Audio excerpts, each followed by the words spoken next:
आपका अपना एमपी में स्वागत है। शुरुआत बड़े बयान के साथ करेंगे। इंदौर में विधायक उषा ठाकुर का बड़ा बयान सामने आया। उषा ठाकुर ने कहा कि हमें ना कोई छेड़े, हम हैं आंधी और तूफान, वीरों के वंशज हैं हम, रणधीरों की संतान।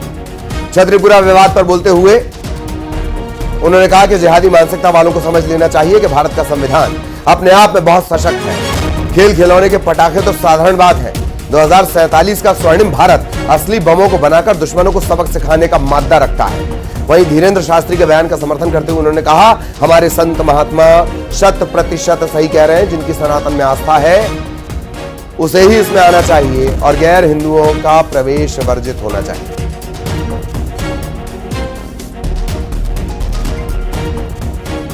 ये जो जिहादी मानसिकता है, इनको ये बात ठीक प्रकार से समझ लेनी चाहिए कि वो भारत में रहते हैं और यहाँ का संविधान अपने आप में बहुत सशक्त है। मैं उन सबको आह्वान करना चाहती हूँ कि हमें न कोई छेड़े, हम हैं आंधी और तूफान, वीरों के वंशज हैं हम, रणधीरों की संतान। साथियों, ये खेल खिलौने के फटाके तो साधारण बात है।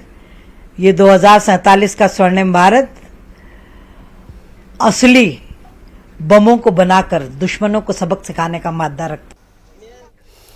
सहयोगी मिथिलेश हमारे साथ जुड़े हुए हैं, सीधा इंदौर आपको लिए चलते हैं। मिथिलेश, उषा ठाकुर का बयान और ऐसा लगता है बयानों का आंधी और तूफान आएगा। मिथिलेश। बिल्कुल सही कहा आपने कि ललित बयानों का आंधी और तूफान आएगा और कांग्रेस का रिएक्शन आना शुरू भी हो चुका है और उषा ठाकुर के इस बयान पर मध्य प्रदेश में सियासत शुरू भी हो चुकी है। ललित, विधानसभा 4 को अयोध्या कहा जाता है और दीपावली के पर्व पर अयोध्या पर जो कुछ हुआ, बम फोड़ने को लेकर, पटाखे फोड़ने को लेकर, उसके बाद हिंदुत्व के एजेंडे पर सियासत पर घमासान लगातार जारी है। अब उषा ठाकुर का बड़ा बयान सामने आया। उन्होंने कहा कि खेल खिलौने के पटाखे से कुछ नहीं होने वाला है। 2047 के स्वर्णिम भारत में असली बम बनाकर सबक सिखाने का देश मानदा रखता है। इसके साथ उन्होंने कहा कि हमें कोई न छेड़े, हम हैं आंधी और तूफान। तो देखिए, तमाम अलग अलग बयान जो हैं उषा ठाकुर के अब सामने आए हैं और इस बयान पर अब सियासत भी शुरू हो चुकी है और कांग्रेस ने इसमें पलटवार भी किया है। कांग्रेस से कई बड़े नेताओं के इसमें लगातार रिएक्शन आ रहे हैं। उनका कहना है कि क्या सीधे सीधे उषा ठाकुर का जो बयान है वो मुस्लिम वर्ग को टारगेट करने का है और क्या वो बताएंगे कि लगातार क्यों टारगेट किया जा रहा है और इस टारगेट वाले बयान पे क्या कोई कार्रवाई होगी। लेकिन उषा ठाकुर ने साफ साफ कहा है कि ये जो कुछ हुआ ये जिहादी मानसिकता है, कुंठित मानसिकता है और उसी का ये उदाहरण था। अगर दीपावली के पर्व में कोई पटाखे फोड़ रहा था तो उस पर आपत्ति क्यों थी और अगर आपत्ति थी तो पथराव क्यों किया गया। कानून अपना काम कर रहा है, कठोरतम कार्रवाई हो रही है। लेकिन इस बीच विधायक उषा ठाकुर का चेतावनी वाला ये बयान सामने आया जिसमें उन्होंने कहा, हमें न कोई छेड़े, हम आंधी और तूफान। और एक दिन पहले प्रदेश के मुख्यमंत्री मोहन यादव जी ने भी इंदौर में बड़ा बयान देते हुए कहा था कि हिंदुओं को कोई छेड़ेगा तो छोड़ेंगे भी नहीं। तो लगातार हिंदुत्व के एजेंडे में बड़ा बयान देखने को मिल रहा है। चलिए, बहुत धन्यवाद आपका मिथिलेश इस तमाम जानकारी के लिए। इधर चित्रकूट में आरएसएस प्रमुख मोहन भागवत का बड़ा बयान सामने आया। मोहन भागवत ने कहा कि संतों के कार्य में कोई बाधा ना आए, इसीलिए संघ का कार्य है कि द्वार पर डंडा लेकर संतों की सेवा में रहें तत्पर। वर्तमान में कुछ ताकतें भारत को दबाने का प्रयास कर रही हैं, लेकिन सत्य कभी दबता नहीं। सत्य का समय आता है तो वो सर चढ़कर बोलता है। उन्होंने ये भी कहा, भागवत ने यह भी कहा कि हमें शस्त्रों की जरूरत है, संतों की रक्षा करें। राम मंदिर पर बोलते हुए भागवत ने कहा कि अयोध्या सबकी है, राम मंदिर सनातन का है। चलती है तो वो क्या है, विषय वस्तु क्या है, इसकी चिंता न करते हुए उसमें कोई बाधा न लाए, इसलिए दरवाजे पर डंडा लेकर बैठने का काम हम लोगों का।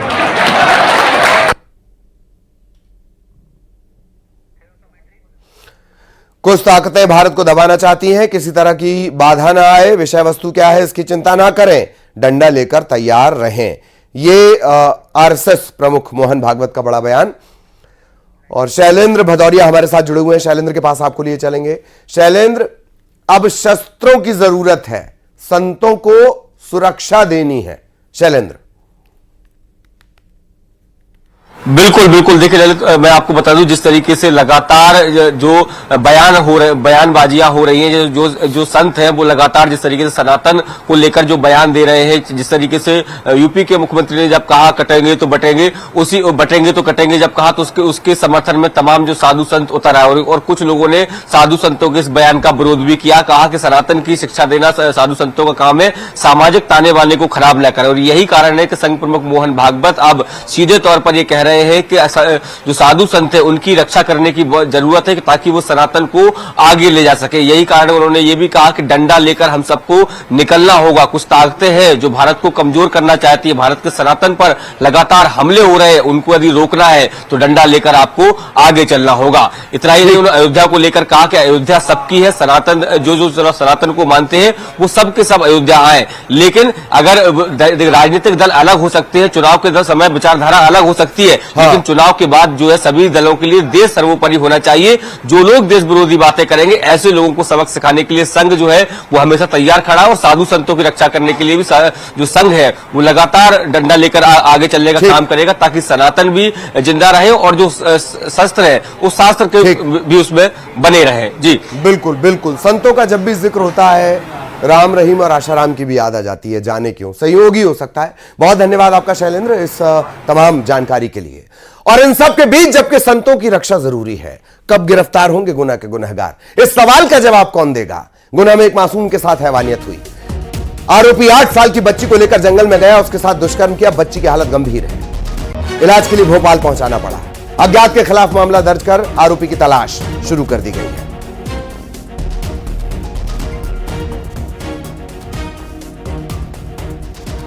एक नाबालिग बच्ची के साथ में दुष्कर्म की घटना हुई है। सूचना पाकर तत्काल वो मौके पर पहुंचे थे।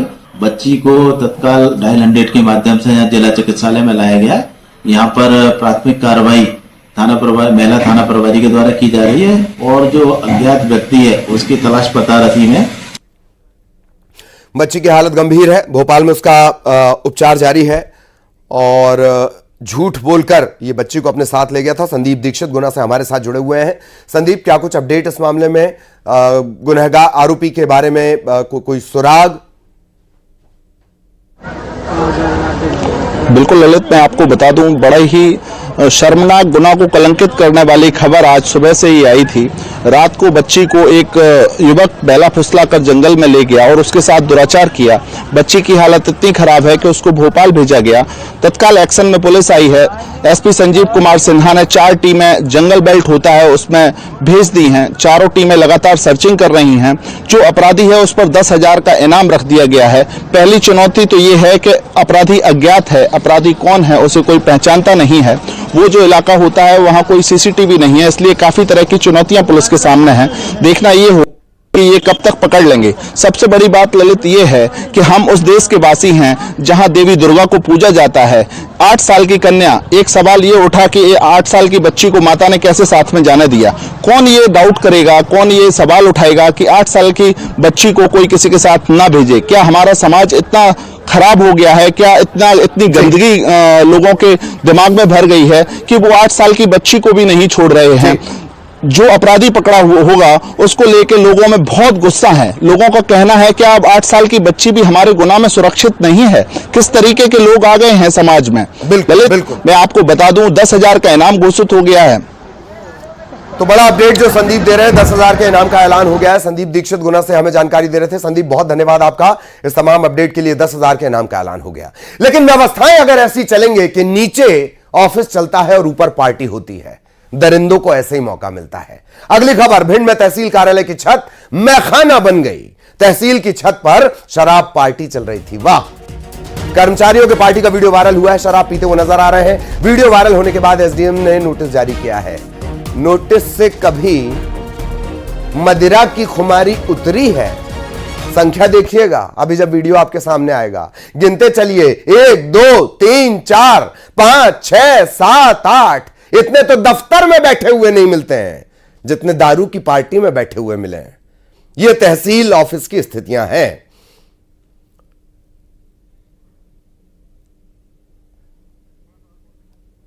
कर्मचारियों की काहिलियत का यह वीडियो न्यूज़ 18 मध्य प्रदेश छत्तीसगढ़ पर आप एक्सक्लूसिव देख रहे हैं।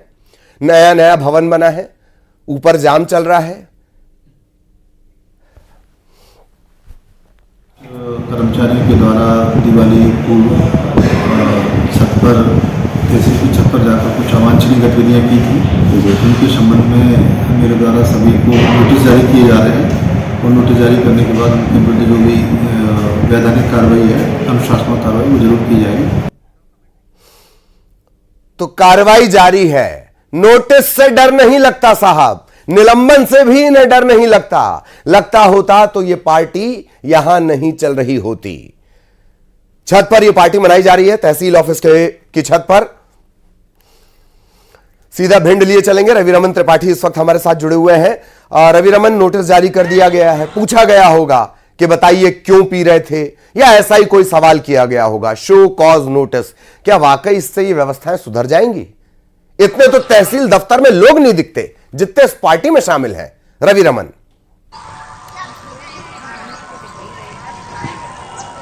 जी ललित जी, मैं आपने जो कहा है वो बिल्कुल लाजमी है आपका कहना भी, क्योंकि एक शासकीय दफ्तर जो कि तहसील भवन है, नया तहसील भवन है, वो भी भिंड जिले की मेहगांव विधानसभा क्षेत्र के अंतर्गत आता है। इसी विधानसभा क्षेत्र से मध्य प्रदेश सरकार के जो कैबिनेट मंत्री है, मोहन सरकार में जो कैबिनेट मंत्री है राकेश शुक्ला, वो इसी विधानसभा क्षेत्र से आते हैं।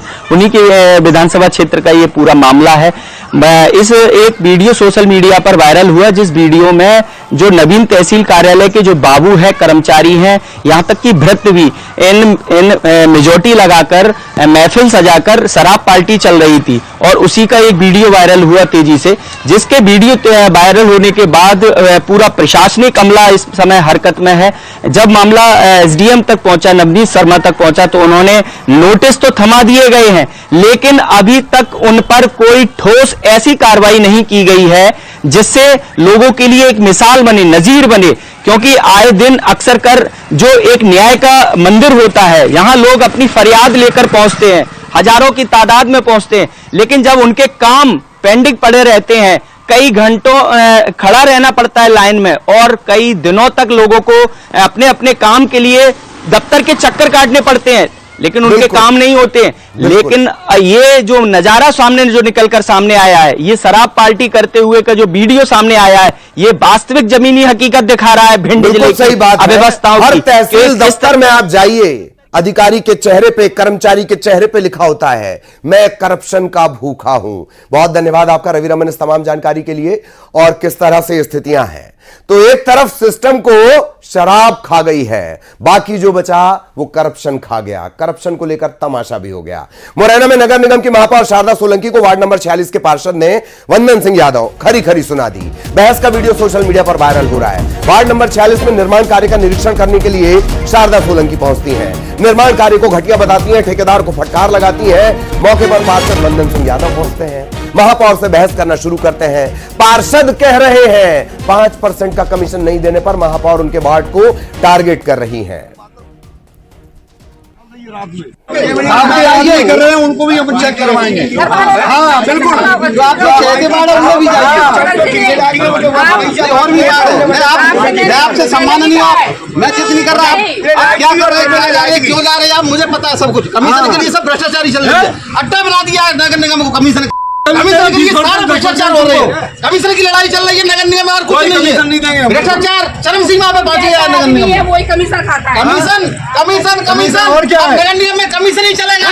अब परिषद की बैठक होगी, उसमें कमीशन गूंजेगा। कौन कमीशन लेता है हम देखेंगे उसको। किसी को मतलब क्या कहते हैं कमीशन लेने वाला। महापौर और पार्षद में ये बहस हुई। सबूतों से इतर एक मान्य सिस्टम आमतौर पर निकायों में चलता है, उसे कहा जाता है लो दो सिस्टम। निरीक्षण करने का अधिकार है, टेक्निकल अमले को निरीक्षण करने का अधिकार है, और करना भी चाहिए, जायज है। काम में काम की गुणवत्ता, काम के उसको देखना चाहिए। पर लेकिन इनका उद्देश्य क्या है? अभी जाली लगती जा रही है, उनको दो जने इलाके उखाड़ेंगे हैं, तो अभी गीली अभी मिट्टी भरी नहीं है, उसमें सीसी में लगी हुई है, तो कच्ची अभी 8 दिन में तो 7-8 दिन में सेट होती है। जो जबरदस्ती इलाके हिला दिया उनको, इलाके इस तरीके से चेक करना अमानवीयता है। और ये वजन तोल सकते हैं, लोहा देख सकते हैं, लोहा कौन सी क्वालिटी का है उसको देख सकते हैं, पर लेकिन जो सब कुछ हो रहा है जी कमीशन का खेल है। तो वार्ड नंबर 46 में निर्माण कार्य को लेकर ये सारी बहस हुई है।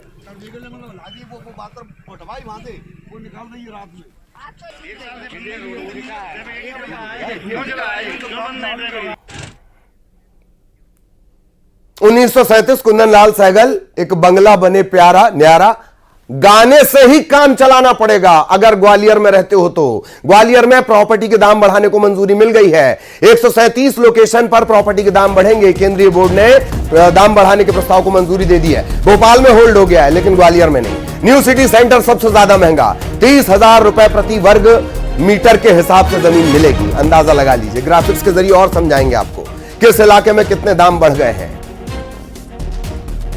इन्हीं का एक और गाना है कि जब दिल ही टूट गया, दिल टूटेगा, इतना ज्यादा महंगा कर दिया गया है। न्यू सिटी सेंटर इलाके में 30,000 रुपए प्रति वर्ग मीटर, सबसे ज्यादा महंगा इलाका अब ये न्यू सिटी सेंटर हो जाएगा। जान लीजिए किस तरीके से दाम रहेगा ग्राफिक्स के जरिए। प्रॉपर्टी के दाम बढ़ाने को मंजूरी मिल गई है। शहर की 137 लोकेशन ऐसी हैं जहां दाम बढ़ेंगे, 20 से लेकर 80% तक दाम बढ़ा दिए जाएंगे। जगह जान लीजिए, न्यू सिटी सेंटर नया रेट 30,000 रुपए वर्ग मीटर, बढ़ोतरी 50% की। रमहुआ डैम 9,000 रुपए प्रति वर्ग मीटर, बढ़ोतरी 50% की। जगह नागौर 5,000 रुपए प्रति वर्ग मीटर, बढ़ोतरी 80%।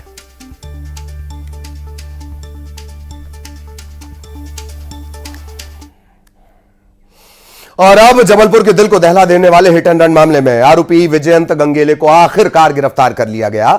दरअसल आरोपी विजयंत गंगेले ने अपनी गाड़ी से स्कूटी को जोरदार टक्कर मारी। इसके चलते स्कूटी पर सवार 2.5 साल का बच्चा तकरीबन 10 फीट ऊपर उछला और सड़क पर गिर गया। मासूम की मौत हो गई। स्कूटी पर सवार माता पिता भी जख्मी हो गए थे। इलाज चल रहा है। उखरी तिराहे के पास यह वारदात हुई। इसका वीडियो सामने आया, लोगों ने हंगामा किया। इसके बाद पुलिस ने कार्रवाई करते हुए आरोपी विजयंत गंगेले को गिरफ्तार किया, जो रेलवे का कर्मचारी बताया जा रहा है। तो ये तस्वीरें कल जो सामने आई थी, किस तरह से पहले स्कूटी को टक्कर मारी गई, बच्चा ऊपर उछलता है, नीचे गिर जाता है और फिर जो आरोपी है वो फरार हो जाता है।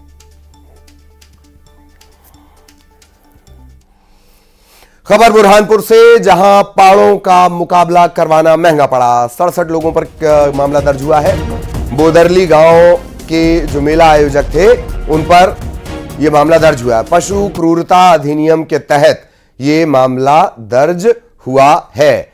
कई बड़े बड़े लोग इसे देखने पहुंचे थे, कई बड़े नेता इसे देखने पहुंचे थे। 67 लोगों पर मामला दर्ज हुआ, पशु क्रूरता अधिनियम। मेरे और तहसीलदार साहब के द्वारा बता दिया गया था कि हेला टक्कर पूरी तरह से प्रतिबंधित है। माननीय जिला दंडाधिकारी महोदय ने इसके लिए एक आदेश विशेष रूप से निकाला है। उसके बावजूद उन्होंने वो हेला टक्कर कराई थी। उसमें आज थाना शाहपुर में धारा 223, 125 BNS और 11 घ पशु क्रूरता अधिनियम के तहत मेला समिति के अध्यक्ष, उसके 4 सदस्य तथा 62 हेला मालिकों के विरुद्ध प्रकरण पंजीबद्ध किया गया है। इधर इंदौर में बच्चों के विवाद में एक युवक को समझाइश देना महंगा पड़ गया। 4 लोगों ने इसके साथ पहले तो जमकर मारपीट की और फिर इसका कान भी काट लिया। पीड़ित की शिकायत पर पुलिस ने मामला दर्ज कर लिया, पड़ताल शुरू कर दी गई है। पूरा मामला राऊ थाना क्षेत्र का बताया जा रहा है। बच्चों के विवाद में समझाइश देने गया, 4 लोगों ने मारपीट की, कान अलग काट लिया।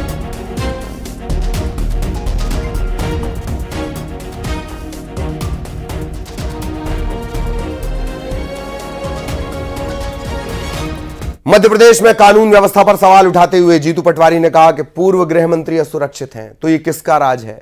ये माफिया की सरकार है। भूपेंद्र सिंह की तरफ उन्होंने बात कही है। राजनीतिक लोगों को भी माफिया डरा रहा है।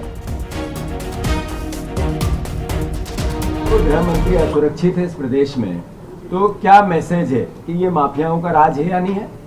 अगर पूर्व गृह मंत्री रो रहे हैं कि मुझे धमकियां मिल रही है, तो हम जिस बात को बार बार कह रहे थे कि ये मोहन यादव की सरकार ही नहीं है, ये बीजेपी की सरकार नहीं है, जनता की सरकार भी नहीं है, ये माफियाओं की सरकार है। ड्रग्स माफिया, भू माफिया, शिक्षा माफिया, प्रशासनिक माफिया, किस किस तरह के माफिया, अब राजनीतिक लोगों को भी दबाने और धमकाने के लिए भी एक माफिया है, जिसका एक तरह से सत्यापन किया आदरणीय भूपेंद्र सिंह जी ने। सरकार के गठन के बाद जिन उम्मीदों को लेकर जनता ने वोट डाले थे, जिन मोदी गारंटीज को और जिन मैनिफेस्टो को लेकर जनता के बीच में गए थे, इन 11-12 महीने में किसी सूरत में भी इस नई सरकार ने उन वादों पर खरा उतरने की कोशिश भी नहीं करी। अगर सरकार सच्चे मन से कोशिश करती और नाकाम रहती, हम समझ सकते थे, लेकिन मुझे लगता है कि यहाँ पर सिर्फ और सिर्फ संरक्षण देने का काम कर रहे हैं। जो पहले से लोगों का एक शिकंजा था, सचिवालय से लेके ठेकों पर, व्यवसाय करने वालों पर, जो लोगों की गठजोड़ से जो संपत्ति को अर्जित करने का जो काम करते थे, उसी सिंडिकेट को आगे बढ़ाने का ये काम कर रहे हैं। इधर श्योपुर पहुंचे बीजेपी के प्रदेश अध्यक्ष वीडी शर्मा ने कांग्रेस पर तंज कसते हुए कहा, पूर्व सीएम कमलनाथ को करप्शननाथ, दिग्विजय सिंह को मिस्टर बंटाधार कहा। शर्मा ने यह भी कहा कि कमलनाथ की 15 महीने की सरकार में आदिवासी महिलाओं को मिलने वाली 1000 रुपए की राशि बंद कर दी गई। गरीबों को पक्के घर और घर तक नल से पानी न मिले, कांग्रेस यही चाहती है। 80 करोड़ रुपए मध्य प्रदेश के लिए प्रधानमंत्री नरेंद्र मोदी जी ने जल जीवन मिशन के अंदर दिए थे। 15 महीने की सरकार में इन्होंने जल जीवन मिशन को, उस पैसे को वापस कर दिया। इसलिए तो गरीबों के घर में नल से पानी पहुंचेगा, ये मैं ऑन रिकॉर्ड कह रहा हूं। आपने उन गरीबों को पानी न मिले, एक और भारतीय जनता पार्टी की सरकार डैमों के निर्माण करा के हर घर तक पानी पहुंचाने का काम कर रही है। तो श्रीमान कमलनाथ जब मुख्यमंत्री थे, जो दिग्विजय सिंह के इशारे पर चल रहे थे, तब उन्होंने काम किया था। उसमें श्योपुर मुख्यमंत्री डॉक्टर मोहन यादव ने महापर्व छठ पर प्रदेशवासियों को बधाई दी है। उन्होंने राज्य की प्रगति, सुख, समृद्धि, शांति के लिए प्रार्थना भी की है। प्रदेशवासियों से भी अपील की है कि मिलजुल कर इस महापर्व को मनाएं। छठ मैया के पावन पर्व पर मेरी अपनी ओर से प्रदेशवासियों को बहुत बहुत बधाई। खास करके बहनें और सुहागन बहनें अपने सुहाग की उम्र लंबी मिले, कोई कष्ट नहीं आए, परिवार में सुख समृद्धि और आनंद का वास हो। इस निमित्त 4 दिन तक ये जो त्योहार में डूबती है, भगवान सूर्यनारायण को अर्घ्य अर्पण करने के बाद पानी, थोड़ा सा अल्पाहार, उसके बाद ही ग्रहण करती है। यह हमारी संस्कृति की अद्भुत है। और अब टॉप 20। भिंड में